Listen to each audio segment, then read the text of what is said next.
अरे मेरे प्यारे भूगोल के जासूसों, कैसे हो सब। मैं हूं आपका अपना अजीत सर और आज हम निकलेंगे एक रोमांचक सफर पर। कहाँ? अरे भाई, ऊपर आसमान में बादलों के घर। आज हम समझेंगे पानी की कहानी जो हमारे वायुमंडल में घूमता रहता है। तैयार हो जाओ, क्योंकि आज हम पानी को हवा में डांस करना सिखाएंगे। मेरा मतलब है संघनन और वर्षण को समझेंगे। चलो अपनी जासूसी टोपी पहनो और शुरू करते हैं। तो बच्चों, सबसे पहले ये बताओ, पानी हवा में कैसे पहुंचता है? हाँ, बिल्कुल सही, वाष्पीकरण से। नदियां, समंदर, तालाब, सब जगह से पानी सूरज की गर्मी से भाप बनकर ऊपर उड़ जाता है। अब ये पानी की भाप, जिसे हम जलवाष्प कहते हैं, हवा में घूमती रहती है, लेकिन यह हमेशा भाप बनकर नहीं रह सकती। बेचारी थक जाती है। संघनन, जब पानी की भाप थक कर बैठ जाए। सोचो, जलवाष्प के छोटे छोटे अदृश्य कण हवा में उड़ रहे हैं, पार्टी कर रहे हैं। मैं तो गैस हूं, मैं तो उड़ूंगा। लेकिन जैसे ही ये ऊपर जाते हैं, मौसम ठंडा होने लगता है। अब ठंड में तो पार्टी करने का मजा नहीं आता, है ना? तो ये जलवाष्प के कण कहते हैं, अरे यार ठंड लग रही है, चलो पास पास आ जाते हैं, ग्रुप बना लेते हैं। और जैसे ही ये ठंडे होकर पास आते हैं, ये गैस से वापस नन्ही नन्ही पानी की बूंदों या बर्फ के क्रिस्टल में बदल जाते हैं। इसी जादू को हम कहते हैं संघनन, मतलब गैस का पानी बनना। लेकिन रुकिए, ये कण अकेले अकेले बूंद नहीं बन पाते। इन्हें बैठने के लिए कोई जगह चाहिए होती है, जैसे तुम्हें क्लास में बेंच चाहिए होती है। हवा में मौजूद धूल, धुआं या नमक के छोटे छोटे कण इनकी मदद करते हैं। इन्हें हम कहते हैं संघनन नाभिक। ये इन बेचारी जलवाष्प की बूंदों के लिए बेंच का काम करते हैं। तो याद रखना, ठंडी हवा प्लस जलवाष्प प्लस संघनन नाभिक, ए संघनन का मजेदार नाटक। संघनन के अलग अलग रूप, जमीन पर और आसमान में। अब ये संघनन का नाटक सिर्फ आसमान में ही नहीं होता, जमीन के पास भी होता है। चलो देखते हैं इसके कौन कौन से रूप हैं। नंबर 1, ओस। रात में जब जमीन या पत्तियां ठंडी हो जाती हैं, तो हवा में मौजूद जलवाष्प उन पर बैठकर पानी की नन्ही बूंदें बन जाती है। सुबह सुबह घास पर मोती जैसे दिखते हैं ना, वही है ओस। जैसे प्रकृति ने घास को मोतियों का हार पहना दिया हो। नंबर 2, पाला। जब तापमान 0 डिग्री सेल्सियस से भी नीचे चला जाए, तो ये जलवाष्प बूंद बनने की बजाय सीधे बर्फ के छोटे क्रिस्टल बन जाते हैं, जैसे किसी ने पत्तियों पर सफेद पाउडर छिड़क दिया हो। यह है पाला। समझो ओस का जुड़वा भाई, जो ज्यादा ठंडा है। नंबर 3, कोहरा और धुंध। कभी कभी ये संघनन जमीन के बिल्कुल पास हवा में ही हो जाता है। इतने सारे छोटे छोटे पानी के कण हवा में तैरने लगते हैं कि हमें दूर का दिखना बंद हो जाता है। अगर दूर तक दिखना बहुत कम हो जाए तो उसे कोहरा कहते हैं। अगर थोड़ा ज्यादा दूर तक दिखे तो उसे धुंध कहते हैं। समझो, बादल जमीन पर घूमने आ गए हैं। हेलो जमीन वालों, हम बादल ऊपर से नीचे आ गए। नंबर 4, बादल। और जब यही संघनन का नाटक बहुत ऊंचाई पर होता है, तो बनते हैं हमारे प्यारे बादल। ये लाखों करोड़ों नन्ही पानी की बूंदों या बर्फ के क्रिस्टल का झुंड होते हैं, जो हवा में तैरते रहते हैं। ये बादल भी बड़े डीडे अलग अलग स्टाइल के होते हैं, जैसे हमारे कपड़े डीडे होते हैं। पक्षाभ मेघ, सबसे ऊंचाई पर पतले पंख जैसे सफेद बादल। ये बर्फ के क्रिस्टल से बने होते हैं, जैसे आसमान में किसी ने सफेद रुई फैला दी हो।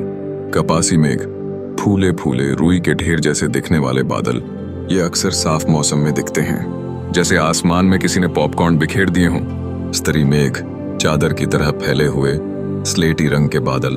ये अक्सर हल्की बूंदाबांदी या फुहार लाते हैं, जैसे आसमान ने ग्रे कलर की चादर ओढ़ ली हो। वर्षा मेघ, निम्बस। ये वो बादल हैं जो बारिश लाते हैं, गहरे रंग के, भारी भरकम। जब निम्बस शब्द किसी बादल के नाम में जुड़ दे, जैसे निम्बोस्ट्राटस या क्यूमुलोनिम्बस, समझ जाओ पानी बरसने वाला है। ये हैं बादलों के डॉन, इनसे बच के रहना रे बाबा। वर्षण, जब बादल रो पड़े हैं या हंस पड़े हैं, अब बादल बन गए। उनमें पानी की नन्ही बूंदें या बर्फ के क्रिस्टल जमा हो गए, लेकिन ये इतने हल्के होते हैं कि हवा में तैरते रहते हैं। अब बारिश कैसे होगी? सोचो, ये नन्ही बूंदें आपस में टकराती हैं, मिलती हैं और धीरे धीरे बड़ी और भारी होने लगती हैं, जैसे तुम सब दोस्त मिलकर एक बड़ा ग्रुप बना लेते हो। जब ये बूंदें या क्रिस्टल इतने भारी हो जाते हैं कि हवा उन्हें संभाल नहीं पाती, तो वो नीचे गिरने लगते हैं। इसी को हम कहते हैं वर्षण, यानी बादलों का पानी या बर्फ के रूप में जमीन पर गिरना। वर्षण के मजेदार प्रकार, पानी, बर्फ और ओले। अब ये वर्षण भी कई शक्लों में होता है, मौसम के हिसाब से। नंबर 1, बारिश सबसे आम, जब बादलों से पानी की बूंदें गिरती हैं। अगर तापमान 0 डिग्री सेल्सियस से ज्यादा है तो ये बूंदें पानी के रूप में ही नीचे आती हैं।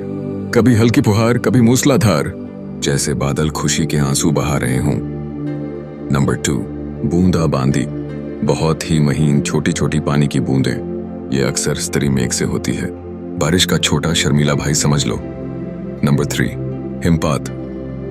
जब बादलों में तापमान 0 डिग्री सेल्सियस से कम होता है तो पानी की बूंदों की जगह बर्फ के क्रिस्टल बनते हैं, और अगर जमीन तक आते आते भी तापमान 0 डिग्री सेल्सियस से कम ही रहे तो ये क्रिस्टल बर्फ के रूप में ही गिरते हैं। इसे कहते हैं हिमपात, जैसे आसमान से सफेद रुई गिर रही हो।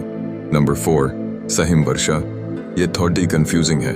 इसमें होता ये है कि बादल से तो बर्फ के क्रिस्टल या पानी की बूंदें चलती हैं, लेकिन नीचे आते समय हवा की एक गर्म परत से गुजरकर पिघल जाती हैं, फिर जमीन के पास पहुंचने से पहले एक ठंडी परत से गुजरकर दोबारा जम जाती हैं। ये जमी हुई बूंदें बर्फ की छोटी गोलियों जैसी होती हैं। इन्हें कहते हैं सहिम वर्षा, जैसे पानी की बूंदें रास्ते में डरकर जम गईं।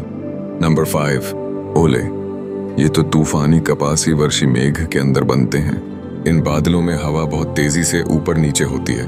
पानी की बूंदें ऊपर जाती हैं, जम जाती हैं, फिर नीचे आती हैं, उन पर और पानी जमता है, फिर ऊपर जाती हैं। ऐसे करते करते बर्फ की बड़ी बड़ी गोलियां बन जाती हैं। जब ये बहुत भारी हो जाती हैं तो नीचे गिरती हैं। इन्हें कहते हैं ओले, जैसे बादलों के अंदर बर्फ के गोलों की लड़ाई चल रही हो। नंबर 6, हिमानी बारिश। ये बारिश की बूंदें होती हैं जो सुपर कूल्ड होती हैं। जैसे ही ये जमीन या किसी ठंडी सतह पर गिरती हैं तुरंत जम जाती हैं। सब कुछ बर्फ की एक परत से ढक जाता है। जैसे बारिश जमीन पर आइस स्केटिंग करना चाहती हो। तो देखा बच्चों, पानी हमारे वायुमंडल में कैसे कैसे रूप बदलता है। पहले भाप बना, फिर संघनन से बादल या कोहरा बना, और फिर वर्षण के रूप में वापस जमीन पर आ गया।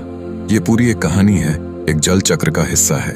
उम्मीद है आज की ये पानी की कहानी और उसके डांस स्टेप्स, संघनन और वर्षण तुम्हें मजेदार तरीके से समझ आ गए होंगे। अब जब भी बारिश हो, बर्फ गिरे या सुबह ओस देखो तो याद करना अजीत सर की ये क्लास। अगर मजा आया और कुछ नया सीखा तो इस वीडियो को लाइक करना, अपने दोस्तों के साथ शेयर करना, और हाँ, चैनल को सब्सक्राइब करना मत भूलना, ताकि तुम मेरी कोई भी मजेदार क्लास मिस न करो। अगली बार मिलेंगे एक और रोमांचक टॉपिक के साथ। तब तक पढ़ते रहो और मजे करते रहो। Bye bye.